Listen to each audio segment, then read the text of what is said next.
മക്കളെ കൊണ്ടും നിന്റെ സമ്പത്ത് കൊണ്ടൊന്നും ഗുണപ്പെടാത്ത ഒരു ദിവസം വരുവടാ. അന്ന് ഗുണം ആർക്കെന്നറിയോ? ഇല്ലാ മൻ അത്തല്ലാഹ ബിഖൽബിൻ സലീം. സലീമായ ഖൽബ്, നിഷ്കളങ്ക ഹൃദയത്തോടുകൂടി അള്ളാഹയെ കണ്ടുമുട്ടണം. അവനാണ് ഒറിജിനൽ മുസ്ലിം. അതാണ് ഇന്നനി അനമിനൽ മുസ്ലിമീൻ എന്ന് നമ്മൾ വെറുതെ കൈയിട്ട് പറഞ്ഞിട്ട് കാര്യമില്ല. അനമിനൽ മുസ്ലിമീൻ എന്ന് പറയുമ്പോൾ അതാണ്, ആ ക്വാളിറ്റി ഉള്ളവനായിരിക്കണം. ഇസ്ലാമിനൊക്കെ വലിയ അർത്ഥങ്ങളുണ്ട്, സിൽമിനൊക്കെ വലിയ അർത്ഥങ്ങളുണ്ട്. സലാം എന്ന് പറഞ്ഞ ചെറിയ കാര്യമല്ല അത്. സലാമേ ആതിശേ സഞ്ജീർ ബാത്തിൽ ചോടനെ വാലേ, സലാമേ ഖാരിജെ ടൂട്ടേ ഹുവേ ദിൽ ജോടനെ വാലേ. അധർമ്മത്തിന്റെ ചങ്ങല കെട്ടുകളെ പൊട്ടിച്ചെറിഞ്ഞ റസൂലേ, അങ്ങേക്ക് സലാം. പൊട്ടിപ്പോയ ഹൃദയങ്ങളെ കൂട്ടിയിണക്കിയ റസൂലേ, അങ്ങേക്ക് സലാം. സലാമത്ത്, ആ സലാമത്ത് ഉണ്ടെങ്കിലേ പൊട്ടിപ്പോയ ഹൃദയങ്ങൾ അവർക്ക് യോജിക്കുള്ളൂ. നമുക്കിന്ന് സലാമത്തു സദറില്ല, സലാമത്തു സദർ നമുക്കിന്നില്ല.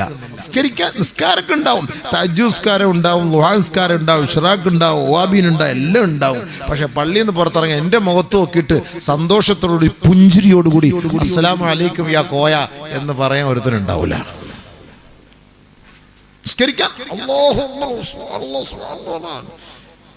വെള്ളത്തിൽ വീണ കോഴിയുടെ കൂട്ടാവൻ്റെ നിസ്കാരം കണ്ടു കഴിഞ്ഞാൽ, എന്നിട്ട് ഇവൻ ഇറങ്ങിയിട്ട് അസ്സലാമു അലൈക്കും എന്ന് പറഞ്ഞ് കൈയെടുത്ത് നോക്ക്, ഓടെ തട്ടിത്തൂർ കളഞ്ഞിട്ടു. ഇയാളാ അവിടെ വൈബ്രേഷനിൽ നിസ്കരിച്ചത്.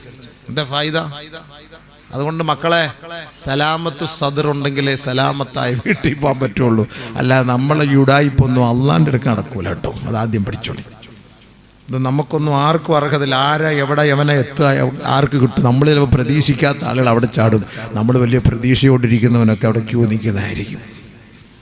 അള്ളാഹുവൊക്കെ നമ്മൾ യഥാർത്ഥ ദാറുസ്സലാമിൽ നമ്മളെ എത്തിക്കുമാറാകട്ടെ. അതിനൊരു പരിശ്രമവും പണിയെടുക്കും, അതാണ് വേണ്ടത്. ഒരു സ്വഹാബി നടന്നു വരുമ്പോൾ നബിയുനാ റസൂലുള്ളാഹി തങ്ങൾ പറയുകയാണ്, ഇദ്ദേഹം ഇതാ ഇപ്പോൾ നടന്നു വരുന്ന ഒരു സഹോദരൻ, അദ്ദേഹം നേരെ സ്വർഗത്തിലാണ് കേട്ടോ. സ്വർഗത്തിന്റെ അവകാശികളെ നിങ്ങൾക്ക് കാണണോ? ഇതാ ഏതാനും നിമിഷങ്ങൾക്കുള്ളിൽ നിങ്ങളുടെ മുന്നിലൂടെ ഒരു സഹോദരൻ കടന്നു വരികയാ, അദ്ദേഹം സ്വർഗാവകാശിയാണെന്ന് പറഞ്ഞപ്പോ ജിജ്ഞാസയോടെ സഹാബാക്കൾ നോക്കി നിൽക്കുമ്പോ ഒരു സഹാബി, സാധുവായ സഹാബി, ചെരുപ്പും കയ്യിലെടുത്തുകൊണ്ട് കടന്നു പോവുകയാണ്.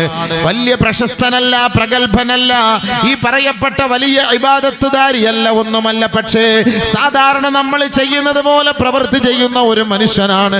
അദ്ദേഹത്തെ നോക്കിയാണ് അല്ലാഹുവിന്റെ റസൂൽ പറഞ്ഞത്, വഹുവ മിനൽ ജന്ന, അദ്ദേഹം സ്വർഗത്തിന്റെ അവകാശിയാണ് കേട്ടോ. സഹാബാക്കൾ അദ്ദേഹത്തിന്റെ വീട്ടിലേക്ക് പോയി ചോദിക്കുകയാ, അല്ല സഹോദര, നിങ്ങളെ കുറിച്ച് പരിശുദ്ധ പ്രവാചകൻ സ്വർഗാവകാശി എന്ന് പറയാനുള്ള കാരണം എന്തേ?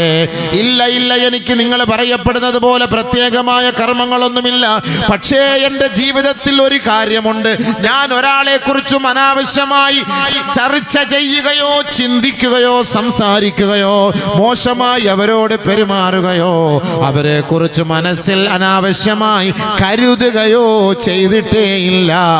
ഒരുപക്ഷെ അക്കാര്യമായിരിക്കാം ഹബീബായ തങ്ങൾ ഞാൻ സ്വർഗത്തിലെന്ന് പറഞ്ഞത്. എൻ്റെ ജീവിതത്തിൽ ഒരാളെ കുറിച്ചും നീ മോശക്കാരനാണ്, അല്ലെങ്കിൽ അവൻ അങ്ങനാട്, അല്ലെങ്കിൽ അവൻ പോക്ക, അല്ലെങ്കിൽ അവൻ്റെ കാര്യമൊന്നും ഇങ്ങനെ ഒരാളെ കുറിച്ചും ചിന്തിച്ചിട്ടേ ഇല്ല. അങ്ങനെ ഒരാളെ നമുക്ക് എടുക്കാനുണ്ടോ? അങ്ങനെ ഒരാളെ ഇബാദത്ത് ചെയ്യും, ഭയങ്കര ഇബാദത്തായിരിക്കും, പക്ഷെ ഒരാളെ കുറിച്ച് മനസ്സിൽ അവനാ നാട്ടിന്റെ ഭിത്തിനയുടെ ഉറവിടമാണ് അവനാണ് ഈ മുസീബത്ത് മൊത്തം ഉണ്ടാക്കിയത്. അവനാണ് 10 ഗ്രൂപ്പാക്കി ഇതിനെ മാറ്റിയത്. നമ്മൾ ഒന്നും അറിയാത്ത നമ്മൾ വാട്സപ്പിൽ കേട്ടിട്ട് ഒരാളെ കുറിച്ച് കുറ്റം പറയും, എന്നിട്ട് നമ്മൾ ഭയങ്കര ഇബാദത്ത്, എന്നിട്ട് വാട്സപ്പ് ഓണാക്കിയിട്ട് ആമീൻ ആമീൻ, ദുആ ചെയ്തവർക്കൊക്കെ ആമീൻ ആമീൻ ആമീൻ. ഇത്ര നേരം കുറ്റം പറഞ്ഞിട്ടാണ് ഇവ നാളെ സ്വർഗത്തിൽ പോകാനിരിക്കാൻ. എങ്ങനെ സ്വർഗം കിട്ടും? നിങ്ങൾ പറയും. ആ സ്വഹാബിയുടെ ക്വാളിറ്റി എന്താണ്? ഒരാളെ കുറിച്ച് എന്റെ മനസ്സിൽ അങ്ങനെ ഒരു ചിന്തയില്ല, നീ മോശപ്പെട്ടവനാണ്, നിന്റെ സ്വഭാവം മോശമാണ്, അങ്ങനെ ഒരു ചിന്ത ആ സ്വഹാബിയുടെ മനസ്സിലേ ഇല്ല.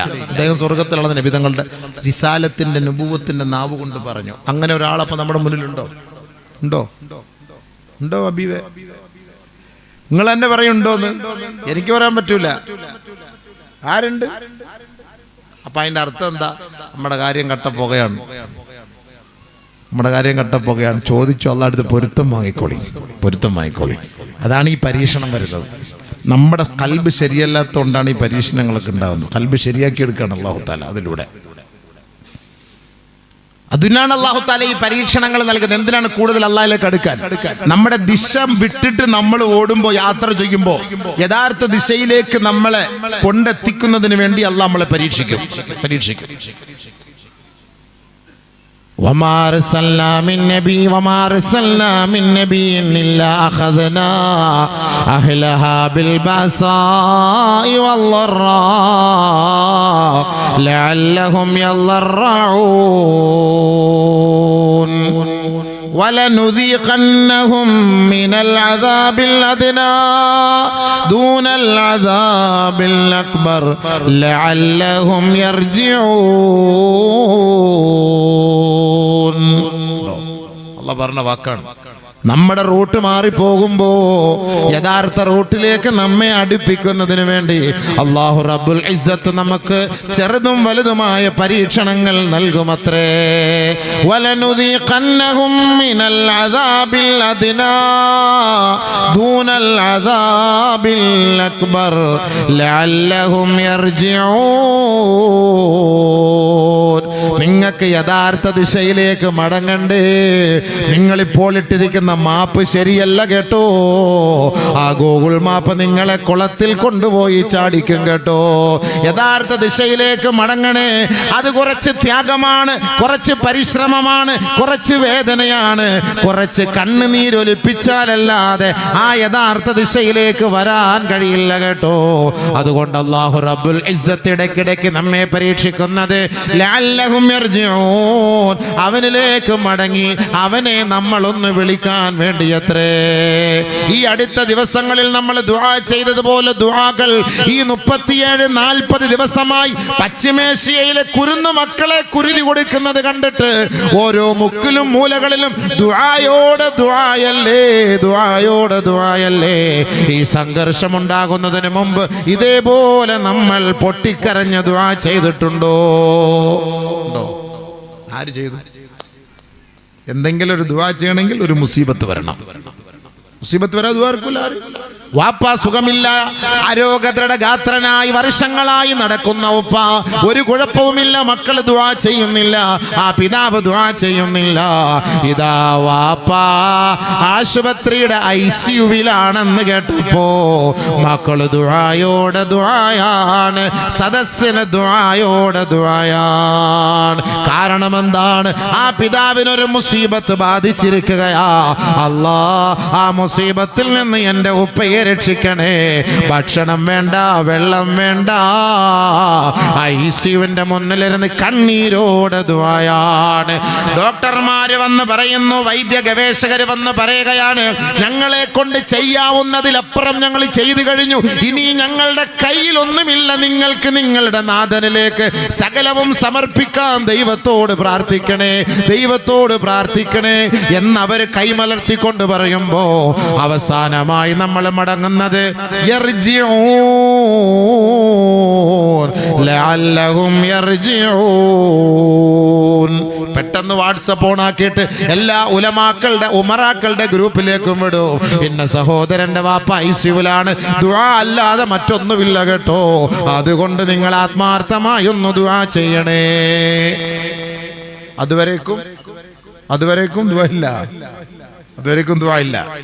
ദുആണ്ടോ? ആരോഗ്യമുള്ള ഒരുത്തൻ, വലിയ സമ്പത്തുള്ള ഒരുത്തൻ, നല്ല പ്രതാപമുള്ള ഒരുത്തൻ ദുആർക്കുവൻ എവിടെ? ദുആർക്കവൻ ദുആ വേണ്ടെന്നാ ഇപ്പൊ അവര് പറയുന്നത്. അല്ല, ആരോഗ്യമുള്ളവൻ ദുആ വേണ്ടെന്നാ പറയുന്നത്. ദുആടെ ആവശ്യം ഇപ്പൊ ഇല്ല. എല്ലാം അള്ളാഹ്ക്ക് അറിയാം.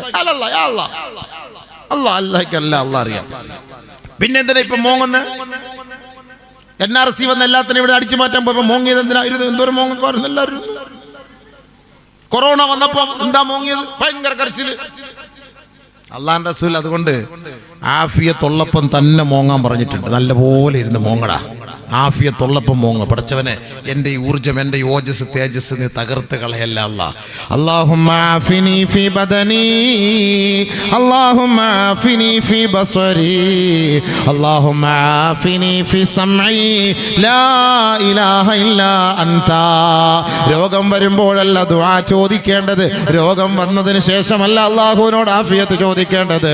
ആദരവായ റസൂലുള്ളാഹി തങ്ങൾ പറഞ്ഞു, അല്ലാഹു നമുക്ക് ചെയ്തതിൽ വെച്ച് ഈമാനിന് ശേഷം, യഖീനിന് ശേഷം ഏറ്റവും വലിയ അനുഗ്രഹം എന്ന് പറയുന്നത് ആഫിയത്താണ്, ആരോഗ്യമാണ് കേട്ടോ. അതുകൊണ്ട് സ്വഹാബാ സലുല്ലാഹൽ അഫ്വ വൽ ആഫിയ, അല്ലാഹുവിനോട് നിങ്ങൾ ആരോഗ്യം ചോദിക്കണേ, അല്ലാഹുവിനോട് നിങ്ങൾ ആഫിയത്ത് ചോദിക്കണേ. ആഫിയത്ത്, ആഫിയത്ത്, ആരോഗ്യമുള്ളപ്പോഴേ ചോദിക്കണം, ആരോഗ്യമുള്ളപ്പോഴേ ചോദിക്കണം. നബി തങ്ങൾ പഠിപ്പിച്ചതാ. ഒരു വഖത്ത് നമസ്കാരം പോലും ഇല്ലാതെ ദുആ ചെയ്യണം. അല്ലാഹുമ്മ ഇന്നി അസ്അലുക്കൽ അഫ്വ വൽ ആഫിയ, നിന്നോട് ആഫിയത്തും വിട്ടുവീഴ്ചയും ഞാൻ ചോദിക്കുകയാണ് റബ്ബേ. എൻ്റെ കണ്ണിന് ആരോഗ്യം നൽകണേ അല്ലാ, എൻ്റെ കാതുകൾക്ക് ആരോഗ്യം നൽകണേ അല്ലാ, എൻ്റെ ജസദിന്, ശരീരത്തിന് ആരോഗ്യം നൽകണേ റബ്ബേ. ഇതിന് കഴിവുള്ളവൻ നീ മാത്രമാണ് നാഥാ. അതുകൊണ്ട് നിന്റെ ദർബാറിലേക്ക് ഉയർത്തിയ കരങ്ങളെ തട്ടിക്കളയല്ല അല്ലാ. ആത്മാർത്ഥമായി നിറക്കണ്ണുകളോടെ ദുആ ചെയ്യണേ.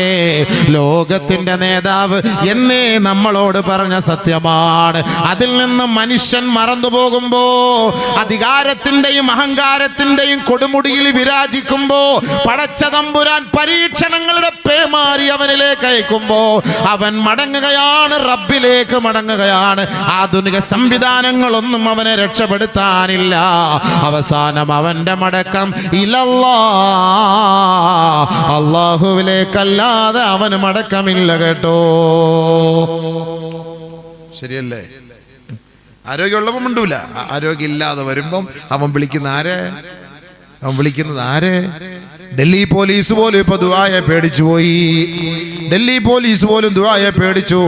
ഫലസ്തീനിന് വേണ്ടി ദുആ ചെയ്യരുതെന്ന് ഇമാമിങ്ങൾക്ക് നോട്ടീസ് കൊടുത്തു. ദുആ ചെയ്യാൻ പാടില്ല, ദുആ പോലും. കാരണം പേടിയുള്ളതുകൊണ്ടല്ലേ. ദുആയിൽ പേടിയില്ലെങ്കിൽ പിന്നെ ഈ പോലീസുകാർക്ക് എന്ത് ദുആ? പോലീസുകാർക്ക് എന്ത് ദുആ? ദുആയിൽ പേടിയുള്ളത് കൊണ്ടല്ലേ. ആദരവായ റസൂലുള്ളാഹി തങ്ങൾ കഅബയുടെ ഖില്ല പിടിച്ചിട്ടാണ് ബദറിലേക്ക് പോകുന്നതിന്റെ തലേ ദിവസം രാത്രി, അല്ലാഹുവേ അബൂജഹലിനെ പരാജയപ്പെടുത്തണേ എന്നല്ല, ഉത്ബത്തിനെ പരാജയപ്പെടുത്തണേ എന്നല്ല, ശൈബത്തിനെ പരാജയപ്പെടുത്തണേ എന്നല്ല, അല്ലാഹുവേ സത്യത്തെ നീ വിജയിപ്പിക്കണേ, ധർമ്മത്തിന് സ്ഥാനം നൽകണേ, അസത്യത്തെയും അധർമ്മത്തെയും മുരടോടുകൂടി പിഴുതെറിയണേ അല്ലാ. ദുആ ചെയ്തത് അങ്ങനെയാണ്, സത്യത്തെ വിജയം. അങ്ങനെയല്ലേ ദുആ ചെയ്തത്? അങ്ങനെയല്ലേ ഉസ്താദേ? അല്ല, അബൂജഹലിനെതിരെയാണോ നബി ദുആ ചെയ്യുന്നത്? അബൂജഹലിനെതിരെയാണോ ദുആ ചെയ്യുന്നത്? ഉത്ബത്തെ ശൈബത്തെ അങ്ങനെ എതിരെ അല്ലല്ലോ ദുആ ചെയ്തത്. കഅബയിൽ പിടിച്ച് ദുആ ചെയ്യുന്ന ദുആ ഹദീസിലുണ്ടല്ലോ. അല്ലാഹുവേ ഏതാണോ ഖൈർ നീ ഇഷ്ടപ്പെട്ടത്, നീ ഇഷ്ടപ്പെട്ടത് ഏത് ഭാഗം, ഏത് സമുദായം, ഏത് വിഭാഗമാണോ, അല്ലാഹു നീ അവരെ രക്ഷപ്പെടുത്തണേ അല്ലാ, അവരെ സഹായിക്കണേ അല്ലാ. അല്ലാഹു സഹായിച്ചു, അല്ലാഹു സഹായിച്ചു, അല്ലാഹു സഹായിച്ചു. നമ്മുടെ ദുആ ഇപ്പൊ അങ്ങനെയല്ലല്ലോ. നമ്മുടെ ദുആ എന്താ? അഹ്ലിക്കൽ യഹൂദ വന്നസാറ, നസ്രാണിയെ കൊല്ലണേ അല്ലാ, യഹൂദനെ കൊല്ലണേ അല്ലാ, നശിപ്പിക്കണേ അല്ലാ. സൽസിൽ അഖ്ദാമഹും വദമ്മർ ദിയാറഹും വഹർരിഖ് ബിലാദഹും, അവന്റെ വീട് കുടുംബം നശിപ്പിക്കണേ, കത്തിക്കണേ, ചാമ്പലാക്കണേ, എല്ലാം തവിട് പൊടിയാക്കണേ അല്ലാ. എന്നിട്ടോ എല്ലാം ആയോ? ദിവസം തോറും നമ്മുടെ തവിട് പൊടിയായിക്കൊണ്ടിരിക്കുന്നതിന്റെ ഫോട്ടോ കണ്ടോണ്ടിരിക്കുന്നത്. എന്തേ സംഭവം ശരിയല്ലേ? എന്നും പത്രത്തിൽ എല്ലാവരും ആഗ്രഹിക്കുകയാണ് മഹദി ഇമാം വരും. ഇങ്ങോട്ട് നോക്കിക്കൊണ്ടിരിക്കുകയാണ്, മഹദി ഇമാം മോളിൽ നിന്ന് ഇപ്പോൾ വരും. ഇപ്പം ഇസ്രായേലിൽ ഇറങ്ങും മഹദി ഇമാം കേട്ടോ. ഇപ്പോൾ വരും, അടുത്ത ഫ്ലൈറ്റിൽ വരും, ടിക്കറ്റൊക്കെ എടുത്തിട്ടുണ്ട്. അടുത്ത ഫ്ലൈറ്റിൽ ഇപ്പോൾ മഹദി ഇമാം വരും. പള്ളിയിലെ ഇമാമ് നോക്കിക്കൊണ്ടിരിക്കുക നിങ്ങളെ വരുന്നോ നോക്കിയിട്ട്. പള്ളിയിലെ ഇമാമിനെ കാത്ത് ആളുകൾ ആരുമില്ല, മഹദി ഇമാമിനെ നോക്കിയിരിക്കുക. വാ വാ വാ പെട്ടെന്ന് വാന്നും പറഞ്ഞിട്ട്. പള്ളിയിലെ ഇമാമ ആകെ ഉക്കാമത്തും കൊടുത്തിട്ട് ജമാഅത്തിന്റെ ആരെങ്കിലും ഒരാളിനെ കിട്ടുമെന്ന് പറഞ്ഞ് നോക്കിയിരിക്കുകയാണ്. ഇവിടെ നമ്മൾ ഇവിടെ നിന്നും ബൈനാക്കുലർ എടുത്ത് ചോക്കാണ്, ഫലസ്തീനിലെങ്ങാനും ഒന്ന് ഇറങ്ങുവോ, മഹദി ഇമാം ഒന്ന് ഇറങ്ങുവോ? എന്റെ സഹോദരങ്ങളല്ലേ, നമ്മുടെ ചിന്ത അതല്ലേ, ഇപ്പൊ അതല്ലേ എല്ലാം മഹദി. സലാം യാ മഹദി, സലാം യാ മഹദി. ഇത് കേട്ടിട്ട് നമ്മളും റിംഗ് ടൂൺ ഇട്ട് നടക്കാം. സലാം യാ മഹദി. ഏത് മഹദി? ഷിയാക്കട മഹദിയാണത്. ഷിയാക്കളുടെ മഹദിയാണ്. അത് ഷിയാക്കളുടെ കരച്ചിലാണ്, അത് ഷിയാക്കളുടെ നിലവിളിയാണ്. ഇസ്ലാമോ അതുമായിട്ട് യാതൊരു ബന്ധവുമില്ല. ആ സലാം യാ മഹദി എന്ന് വിളിക്കുന്ന മഹദി ഉണ്ടല്ലോ, അവൻ ഇപ്പോഴും ജീവിച്ചിരിപ്പുണ്ട് അവരുടെ വീക്ഷണത്തിൽ. ആ മഹദിയാണെങ്കിൽ ഒളിച്ചു കഴിയുകയാണ്. അങ്ങനെ കഴിയേണ്ടവരല്ല മഹദി ഇമാം. ആരുടെയും മുന്നിൽ കുനിഞ്ഞു കൊടുക്കാത്ത, തല നിവർത്തി നിൽക്കുന്ന വ്യക്തിയാണ് മഹദി ഇമാം. പക്ഷേ ഇന്ന് ഷിയാക്കളുടെ വിചാരമനുസരിച്ച് അവരുടെ മഹദി ഇമാം ഒരിക്കൽ പുറപ്പെട്ടു വരും. അങ്ങനെ പുറപ്പെട്ടു വന്നിട്ട് ആദ്യമായി അദ്ദേഹം ചെയ്യുന്ന ഉത്തരവാദിത്തം എന്തെന്നറിയോ? പരിശുദ്ധമായ മദീന മുനവ്വറയിലേക്ക് പോവുകയാണ്. മഹാനായ ഖലീഫ അബൂബക്കർ സിദ്ദീഖ് റളിയല്ലാഹു അൻഹു, ഉമർ ഫാറൂഖ് റളിയല്ലാഹു അൻഹു, ഈ രണ്ടുപേരുടെ ഖബർ പൊളിക്കുകയാ. അവരുടെ രണ്ടുപേരുടെ മുബാറക്കായ ശരീരമെടുത്ത് കുന്തത്തിൽ കൊത്തി അവിടുത്തെ വലിയ മരത്തിൽ കെട്ടിത്തൂക്കുമത്രേ. ഇതാണ് ആ മഹദി ചെയ്യുന്ന പണി. ഈ മഹദിയാണോ നിങ്ങൾ ഇഷ്ടപ്പെടുന്നത്? ഈ മഹദിയാണോ എല്ലാവരും സലാം യാ മഹദി എന്ന് പിടിച്ചു വരുന്നത്? ആണോ? ഈ മഹദിയാണോ നിങ്ങൾ ആഗ്രഹിക്കുന്നത്? യഥാർത്ഥത്തിലെ മഹദി ആരാണ്? നബിയുനാ റസൂലുള്ളാഹി തങ്ങൾ പറഞ്ഞില്ലേ, അൽ മഹദിയു മിന്നീ ഔ മിൻ ഇത്റതി ഔ മിൻ അഹ്ലി ബൈതി. അല്ലാഹുവിന്റെ റസൂൽ പറയാതെ പോയിട്ടില്ല. മഹദി എന്ന് പറയുന്ന വ്യക്തി എൻ്റെ കുടുംബത്തിൽപ്പെട്ട വ്യക്തിയാണ്, എൻ്റെ ഫാത്തിമയുടെ പരമ്പരയിൽപ്പെട്ട വ്യക്തിയാണ് മഹദി എന്ന് പറയുന്നയാൾ. മഹദി ഒരു പേരല്ല, മഹദി എന്ന് പറയുന്നൊരു പേരല്ല. ഫൈന്നഹു ഖലീഫത്തുല്ലാഹിൽ മഹദി എന്നാണ് അതിന് പറയാ. അലൈക്കും ബിസുന്നതി വസുന്നതി ഖുലഫായിർ റാഷിദീൻ അൽ മഹ്ദിയീൻ. നേർവഴി കാട്ടിത്തരുന്ന ആളാണ്, സത്യത്തിന്റെ വഴിത്താരയിലൂടെ കൈക്ക് പിടിച്ചു കൊണ്ടുപോകുന്ന വ്യക്തിയാണ്. അങ്ങനെയുള്ളവരെ നിങ്ങൾ പിൻപറ്റണേ. അതെന്റെ സഹാബാക്കളാണ്, എൻ്റെ സഹാബാക്കളാണെന്ന് ഹബീബായ തങ്ങൾ പറഞ്ഞെങ്കിൽ അങ്ങനെ വഴികാട്ടിയാണ് ഈ മഹദി എന്ന് പറയുന്ന ഒരു വ്യക്തി. അജ്ലൽ ജബ്ഹതി വഅഖ്നൽ അൻഫി. അദ്ദേഹത്തിന്റെ നെറ്റിത്തടം വിശാലമായതാ. കേവലം ഒരു നീളമുള്ള മൂക്കുള്ള മനുഷ്യനാണ് കേട്ടോ. എന്റെ കുടുംബത്തിൽ നിന്നാണ് അദ്ദേഹം ജനിക്കുന്നത്. യുവാതിഉ ഇസ്മുഹു ഇസ്മി വസ്മു അബി. എൻ്റെ പേരിനോടും എൻ്റെ പിതാവിൻ്റെ പേരിനോടും അദ്ദേഹത്തിൻ്റെ പേരിന് സാദൃശ്യമുണ്ട് കേട്ടോ. എന്താണ് ആ പേരെന്നറിയോ? അദ്ദേഹത്തിൻ്റെ പേര് മുഹമ്മദ് ഇബ്നു അബ്ദില്ലാഹിൽ ഫാത്തിമിൽ അലവിൽ ഹസനി റളിയല്ലാഹു അൻഹു. അതാണ് മഹദി ഇമാമിന്റെ പേര്. എന്താ പേര്? മുഹമ്മദ് ഇബ്നു അലവിയിൽ ഫാത്തിമിയിൽ ഹസനിയി. ഇതാണ് മഹദി ഇമാമിന്റെ പേര്. മഹദി എന്നുള്ള പേരല്ല, അതൊരു വഴികാട്ടിയാണെന്നാണ് അതിന്റെ അർത്ഥം. മഹദി ഇമാമാണ് ഡമാസ്കസിലെ ജാമിയ മസ്ജിദിൽ അസറിന്റെ സമയത്താണ് ഇമാമത്ത് നിൽക്കുമ്പോഴാണ് ബഹുമാനപ്പെട്ട ഈസ നബി അലൈഹിസ്സലാത്തു വസ്സലാമിനെ ജിബ്രീൽ അലൈഹിസ്സലാത്തു വസ്സലാം ആ മിനാരത്തിന്റെ മുകളിൽ കൊണ്ടെത്തിക്കുന്നത്. ആ ചിറകിൽ കയറി മിനാരത്തിന്റെ മുകളിലേക്ക് വരുമ്പോ അവിടെ ഒരു കോണി സ്ഥാപിച്ചിട്ടുണ്ട്. ഇപ്പോഴും അത് സ്ഥാപിച്ചിട്ടുണ്ടെന്നാണ് പറയപ്പെടുന്നത്. അതിലൂടെ മഹാനായ ഈസ നബി അലൈഹിസ്സലാത്തു വസ്സലാം താഴേക്ക് ഇറങ്ങി വരുമത്രേ. ആ സമയത്ത് അസറിന് ഇഖാമത്ത് കൊടുക്കപ്പെട്ടിരിക്കുന്ന സമയം ഈസ നബി അലൈഹിസ്സലാത്തു വസ്സലാം ഇറങ്ങി വരുമ്പോ ഇമാം മഹദി പറയുകയാണ്, അങ്ങ് ഇമാമ് നിൽക്കണേ, അങ്ങ് ഇമാമത്തിന് നേതൃത്വം വഹിക്കണേ. ഈസ നബി അലൈഹിസ്സലാത്തു വസ്സലാം പറയും, ഇല്ല, ഒരിക്കലും ഞാൻ ഇമാമത്ത് നിൽക്കുകയില്ല. ഈ ശരീഅത്ത് പ്രവാചകന്റെ ശരീഅത്താണ്. ഈസാ നബി ഒരു പ്രവാചകനാണ്.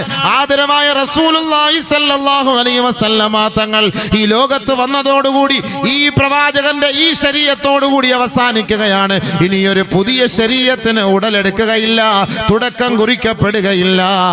മഹാനായ ഈസ നബി വന്നാലും അത് മുഹമ്മദ് നബി തങ്ങളുടെ ശരീഅത്തിനെ പിൻപറ്റിയേ മതിയാവൂ. അതുകൊണ്ട് ഈസ നബി അലൈഹിസ്സലാത്തു വസ്സലാം ഇമാം മഹ്ദിയോട് പറയുകയാ, നിങ്ങൾ അങ്ങ് ഇമാമത്ത് നിൽക്കണേ, ഞാൻ അങ്ങയുടെ പുറകിൽ നിന്ന് നമസ്കരിച്ചു കൊള്ളാം. വയുസല്ലി ഖൽഫൽ മഹ്ദി മഹ്ദി ഇമാമിന്റെ പുറകിൽ നിന്ന് മഹാനായ ഈസ നബി അലൈഹിസ്സലാത്തു വസ്സലാം നമസ്കരിക്കും. അവിടെ വെച്ചാണ് അധികാരം കൈമാറുന്നത്. പിടിച്ചോ. ഈസാ നബി അലൈഹിസ്സലാത്തു വസ്സലാമിന് വരുമ്പോൾ 7 വർഷം ഈ ദുനിയാവിൽ താമസിക്കുമ്പോൾ അവർക്ക് ജീവിക്കാൻ അവർക്കുള്ള സംവിധാനങ്ങൾ വഴി ഒരുക്കാനാണ് മഹ്ദി ഇമാം വരുന്നത്. 5 വർഷമെന്നും 7 വർഷമെന്നും 9 വർഷമെന്നുണ്ട്. ഇവിടെ ജീവിക്കും ദുനിയാവിൽ, നമ്മളെ വഴി ഒരുക്കി കൊടുക്കും. ഈസാ നബി അലൈഹിസ്സലാത്തു വസ്സലാമാണ് ദജ്ജാലിനെ കൊല്ലുന്നത്. ദജ്ജാലിനെ ഒക്കെ നമ്മൾ ചർച്ച ചെയ്യണം. ആർക്കിപ്പോ ദജ്ജാലിനെ ചർച്ച ചെയ്യുന്നുണ്ട്? ഇത് ഖിയാമത്ത് നാളിൽ അടയാളത്തിൽ വരുന്ന സംഭവങ്ങളാണ്. ഇതൊക്കെ ദജ്ജാലിനെ നമ്മൾ ചർച്ച ചെയ്യണം. ആരും ചർച്ച ചെയ്യാറില്ല.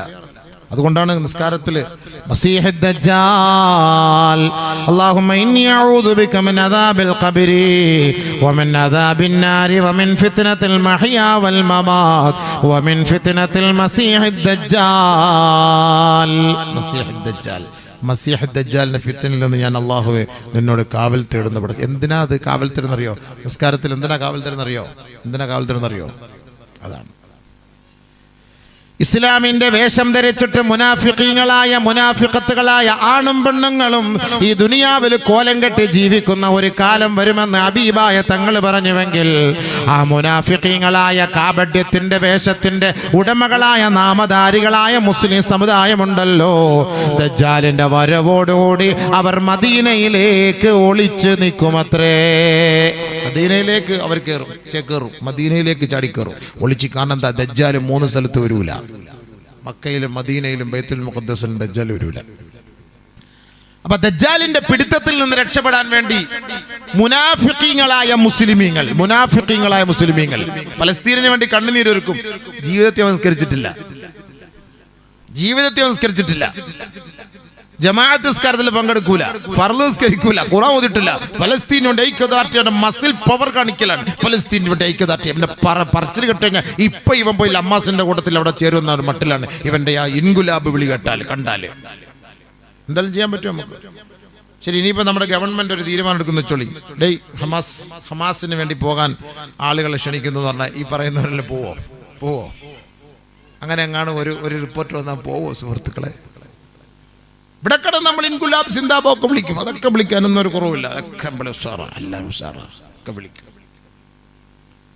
അപ്പൊ കേവലം ഈ വേഷം ധരിച്ചിട്ട് മുനാഫിഖീങ്ങളായിട്ട് കഴിയുന്ന മുസ്ലിമുകളുണ്ടല്ലോ, മുനാഫിഖീങ്ങൾ എന്നാണ് അവരെ പറയപ്പെടുക. മുനാഫിഖീങ്ങൾ ഇസ്ലാമിന്റെ വേഷം ധരിച്ചിട്ട് ഇതൊക്കെ ഇപ്പൊ നമ്മൾ ആരൊക്കെയാന്നൊക്കെ തെളിവടക്കം പറയാം. പക്ഷെ ലൈവില് പറയാൻ പറ്റൂല. എന്ത് ചെയ്യാൻ പറ്റും? കുറെ കാര്യങ്ങൾ നമ്മൾ തിരിച്ചറിയണ്ടേ. അവ മുനാഫിഖീങ്ങളും മുനാഫിഖത്തുകളുമായ ആണും പെണ്ണുങ്ങളും മദീനയിലേക്ക് അവര് പോയി ഒളിച്ചിരിക്കും.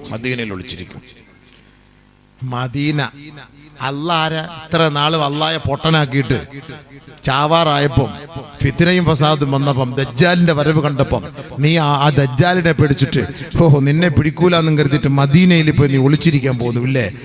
അള്ള പൊട്ടൻ فإنها ترجف بأهلها أي إن المدينة ترجف بأهلها 3 رجفات فيخرج منها إلى كل منافق ومنافقة إليه أي إلى الدجال.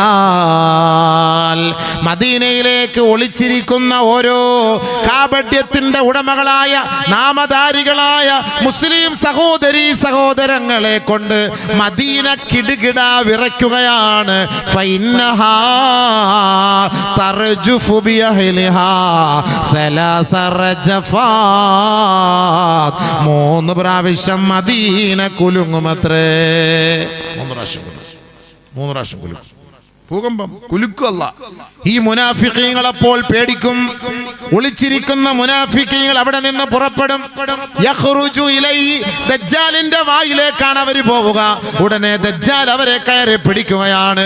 അങ്ങനെ 3ാമത്തെ കുലുക്കത്തോടെ മദീനയുടെ ഉള്ളിൽ ഒളിച്ചിരിക്കുന്ന സകലമാന മുനാഫിഖീകളും അവിടെ നിന്ന് പുറപ്പെട്ടു പോകുമത്രേ.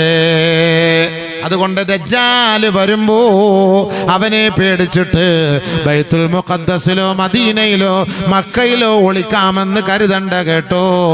അവിടെ നിന്ന് അള്ളാഹു നിങ്ങളെ പുകച്ചു ചാടിക്കും കേട്ടോ. അവിടെ പുകച്ചു ചാടിക്കാണ്. ആ കളി അവിടെ നടക്കൂല.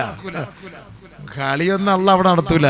പുകച്ച് അടിക്കും അള്ളാഹു തആല. പോടാ, ഇത്ര നാള് നിനക്ക് അള്ളാഹു റസൂൽ വേണ്ട, ഇപ്പൊ ദജ്ജാലിനെ കണ്ടപ്പോ നീ പേടിച്ചിട്ട് മദീനയിൽ ഒളിക്കാൻ പോന്നു അല്ലേ?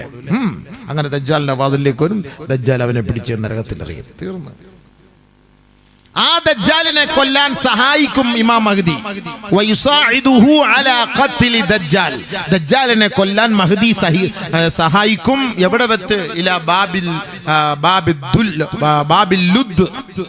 ബാബിൽ ലുദ് എന്ന് പറയുന്ന ഇസ്രയേലിന്റെ ഒരു സ്ഥലമുണ്ട്. ആ സ്ഥലമാണ് ഇന്ന് ഇസ്രയേലിന്റെ എയർപോർട്ട്. ആ എയർപോർട്ടിൽ വെച്ചിട്ടാണ് ദജ്ജാലിനെ ബഹുമാനപ്പെട്ട ഈസ നബി അലൈഹി സ്വലാത്തു വസ്സലാം കൊല്ലുന്നത്. ദജ്ജാല് ഈസ നബി അസർ നമസ്കാരത്തിന് ഇറങ്ങി എന്നറിയുമ്പോൾ തന്നെ യദൂബു കമാ യദൂബുൽ മിൽഹു ഫിൽ മാ, ഉപ്പ് വെള്ളത്തിൽ ലയിച്ചു പോകുന്നത് പോലെ, ഉരുകി പോകുന്നത് പോലെ ഈസ നബി ഇറങ്ങിയിട്ടുണ്ടെന്നറിയുമ്പോ ദജ്ജാൽ ഉരുകുകയാണ്. ഉരുകിപ്പോകും. ഭയങ്കര പേടിച്ചു വിറച്ചിട്ട് ഉരുകിപ്പോകും. ഇസ്രായേലിന്റെ എയർപോർട്ടിൽ വെച്ചിട്ടാണ് അവനെ ഖത്ൽ ചെയ്യുന്നത്. അതിനെ സഹായിക്കാനും കൂടി ബഹുമാനപ്പെട്ട ഇമാം മഹ്ദി റഹ്മത്തുള്ളാഹി ഉണ്ടാവും. പിന്നെ അദ്ദേഹം വഫാത്താവുകയാണ്. അപ്പൊ അതിന് പിന്നെ ഉത്തരവാദിത്തം ഈസ നബി അലൈഹി സ്വലാത്തു വസ്സലാമാണ്. അപ്പൊ അതുകൊണ്ട് മഹ്ദി ഇമാം വരും എന്ന് പറഞ്ഞ് നമ്മളങ്ങോട്ട് ബൈനാക്കുൾ വെച്ച് നോക്കണ്ട. അതൊക്കെ ഒരു സമയമാകുമ്പോൾ അല്ലാഹു തആല അത് എത്തേണ്ട സമയമാകുമ്പോൾ എത്തും. നമ്മളിപ്പോൾ അങ്ങോട്ട് നോക്കണ്ട. നമ്മൾ നന്നായി ഒന്ന് ദ്വാരക്കാൻ മതി. നമ്മളിപ്പോൾ നന്നായി ദ്വാരന്നാൽ മതി. ഇതൊന്നും കുഞ്ഞുങ്ങളെ കണ്ടിട്ടും കുഞ്ഞുങ്ങളുടെ മയ്യത്തിരിക്കുന്ന കണ്ടിട്ടും അതേപോലെ പ്രതീകാത്മക മയ്യത്തുണ്ടാക്കിയൊക്കെ നമ്മൾ വലിയ റാലി ജാഥയൊക്കെ സംഘടിപ്പിച്ച് ഭയങ്കര പ്രഭാഷണമൊക്കെ നമ്മൾ നടത്തും. ഒക്കെ സംഭവം ശരി തന്നെയാണ്. ഇതൊക്കെ സംഭവം ശരി തന്നെയാണ്. വല്ല ഫായിദ ഉണ്ടാ? നമ്മൾ എത്ര ദൂരം കിടക്കുന്നവർ, തൊട്ടടുത്ത് കിടക്കുന്നവരെന്തേ മിണ്ടാത്തത്?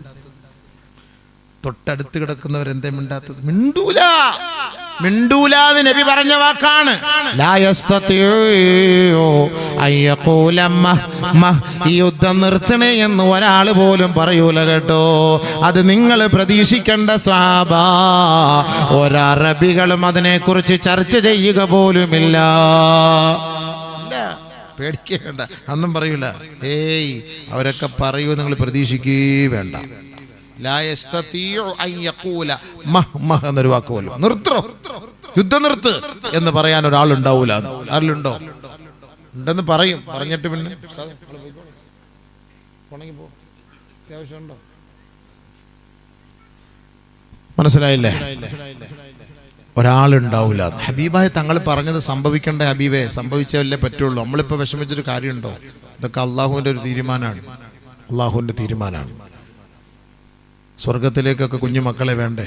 യതൂഫു അലൈഹിം വിൽദാനും മുഖല്ലദൂൻ ബിഅക്വാബി വബാരിഖ വകാസിം മിൻ മഈൻ ലാ യുസദ്ദഊന അൻഹാ വലാ യുൻസിഫൂൻ. സ്വർഗത്തിൽ നല്ല നല്ല ഭക്ഷണത്തളികളുമായി പാനപാത്രങ്ങളുമായി കുഞ്ഞുമക്കളൊക്കെ ഇങ്ങനെ നമ്മളെ കറങ്ങി നമ്മളെ വരവേൽക്കുമെന്നാണ്. പരിശുദ്ധമായ ഹദീസ് പരിശോധിച്ചു നോക്കിയാലേ അള്ളാഹുവിന്റെ റസൂൽ സല്ലല്ലാഹു അലൈഹി വസല്ലമ തങ്ങൾ പറയാത്തതൊന്നുമില്ല. ഹബീബേ, ഈ കുട്ടികളൊക്കെ കൊല ചെയ്യപ്പെടുന്ന വിഷയത്തിനെ കുറിച്ച് നബിതങ്ങളൊക്കെ പറഞ്ഞിട്ടുള്ളത് എന്താ? ഇസ്ലാമിക യുദ്ധ ഉടമ്പടി എന്തെന്നറിയോ? അതാദ്യം പഠിക്കുക. ഇസ്ലാമിന്റെ യുദ്ധ ഉടമ്പടി എന്താ? നബിയുനാ റസൂലുള്ളാഹി തങ്ങൾ പല യുദ്ധത്തിലും പങ്കാളിയായിട്ടുണ്ട്. സ്വഹാബാക്കളും പല യുദ്ധങ്ങളിൽ പങ്കാളിയായിട്ടുണ്ട്, സാക്ഷ്യം വഹിച്ചിട്ടുണ്ട്. പക്ഷേ ആദരവായ റസൂലുള്ളാഹി സ്വല്ലല്ലാഹു അലൈഹി വസല്ലം തന്റെ യോദ്ധാക്കളെ നിർത്തിയിട്ട് ഹബീബായ തങ്ങൾ ഒരു ഉഗ്ര പ്രഭാഷണം നടത്താറുണ്ട്. ലാ തഖ്തുലൂ ശൈഖൻ വലാ ഇംറഅതൻ വലാ സബിയാ. സഹാബത്തെ നമ്മുടെ ശത്രുക്കൾ ആരുമാകട്ടെ, ജൂതരാകട്ടെ, നസ്രാണികളാകട്ടെ, മുശ്രിക്കീങ്ങളാകട്ടെ, ഫാസിസ്റ്റ്, നാസിസ്റ്റ്, ദുർഭൂത, ദുർഗുണ, സവർണ, സവർഗ, പ്രതിലോമ, പിന്തിരിപ്പൻ ശക്തികൾ ആരുമായാലും ലാ തഖ്തുലൂ ശൈഖൻ വലാ ഇംറഅതൻ വലാ സബിയാ. അവരുടെ വൃദ്ധന്മാരെയോ വൃദ്ധകളെയോ പെൺമക്കളെയോ പെണ്ണുങ്ങളെയോ സ്ത്രീകളെയോ കുഞ്ഞുമക്കളെയോ നിങ്ങൾ കൊന്നുപോകരുത് കേട്ടോ. നബിയുനാ റസൂലുള്ളാഹി. ഇസ്ലാമിന്റെ യുദ്ധ ഉടമ്പടി ഇതാണ്. പഠിക്കൂ, നബി തങ്ങൾ പഠിപ്പിച്ചതാണ്. ഇസ്ലാമിന്റെ യുദ്ധ ഉടമ്പടി ഇതാണ്. അള്ളാന്റെ റസൂൽ സഹാബാക്കളെ നിരത്തീർത്തിട്ട് പറഞ്ഞ വാക്കാണ്, ലാ തഖ്തുലൂ ഇംറഅതൻ. ഒരൊറ്റ പെണ്ണിനെ നിങ്ങൾ കൊന്നുപോകരുത്, ഒരു കുഞ്ഞിനെ കൊന്നുപോകരുത്, ഒരു വയസ്സിനെ നിങ്ങൾ തൊട്ടുപോകരുത്. വലിയ വാക്കാ, തീർന്നില്ല. വലാ തഖ്തുലൂ ആബിദൻ ഫീ മിഹ്റാബിഹി വലാ റാഹിബൻ ഫീ സൗമഅതിഹി. പള്ളിയിൽ ആരാധിക്കുന്ന ഒരു ദാസനെ നിങ്ങൾ കൊല്ലരുത് കേട്ടോ. യൂദന്മാരുടെയോ യഹൂദന്മാരുടെയോ നസറാണികളുടെയോ ആരാധനാലയങ്ങളിൽ ആരാധിക്കുന്ന ഒരു പുരോഹിതനെയും നിങ്ങൾ വധിക്കരുത് കേട്ടോ. നബിയുനാ റസൂലുള്ളാഹി. എന്താ ഈ വാക്ക്? എന്താ ഈ വാക്ക്? ഈ പ്രവാചകനാണോ തീവ്രവാദി?